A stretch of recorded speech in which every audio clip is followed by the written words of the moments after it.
So let's start off in terms of that first emotion, grief. Now, many of you may have heard of the grief cycle, which I'll just share on screen here.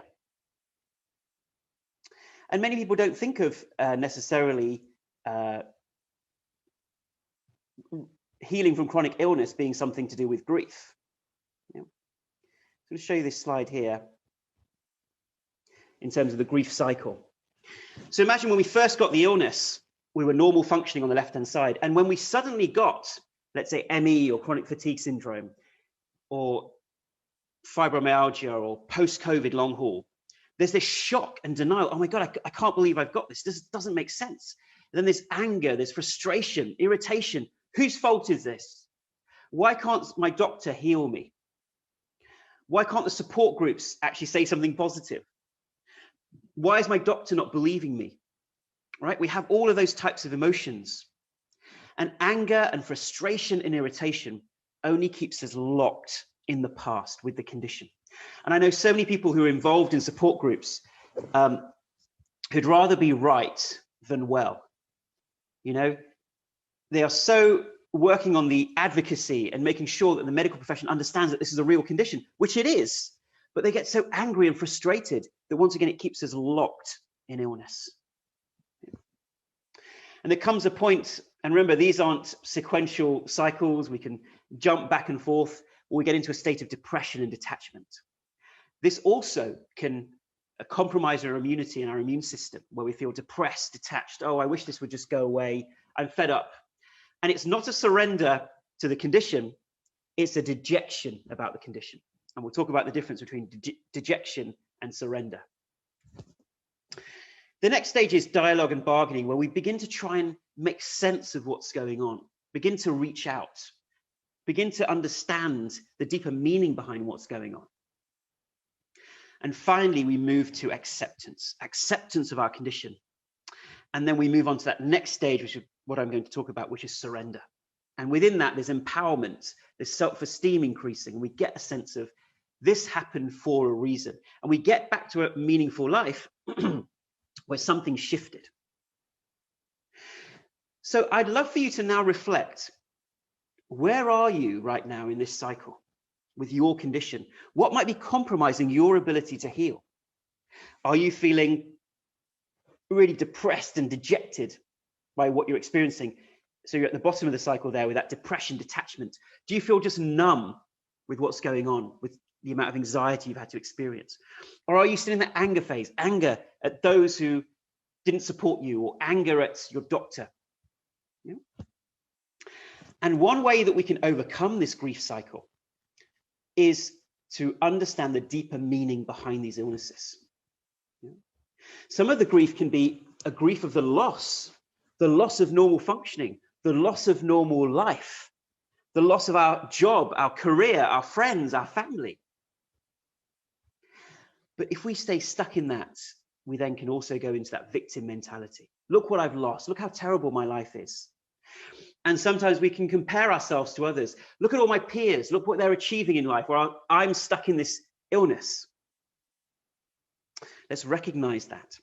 And I know many of you who are doing the Gupta program, when you're visualizing, you notice that it brings up difficult emotions because you're thinking about the life you had before and wish you could go back, and tears come up, sadness comes up. Let that sadness come up. That is the release of those grief emotions that you haven't processed. So first of all, during meditations or during self-reflection, when there is the grief, let those tears come. Think about what you've lost, indulge it for a moment and allow it to be released. But if you find you keep going back to these emotions, then they need to be worked on. And what can help us through grief is recognizing the journey. That, you know, there are many paths, many spiritual paths, many different philosophies that talk about the power of suffering, that somehow suffering transforms us, helps us grow. And I would just challenge that. It's not that suffering helps us grow, but suffering opens up an avenue for us to grow. It forces us to recognize our habits and patterns of the past and evolve. And the analogy here is this idea of a caterpillar turning into a butterfly. A caterpillar has its old patterns, its old ways of doing things.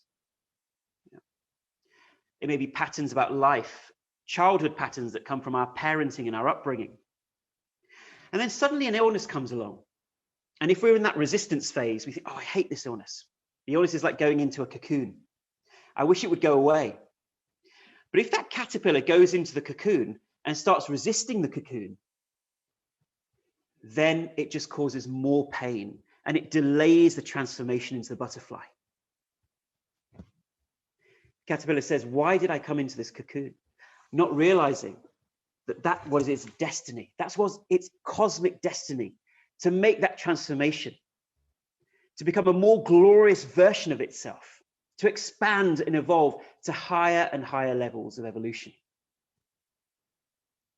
If we shift our perspective and see it like that, then that helps us let go of the grief that keeps us stuck in the past.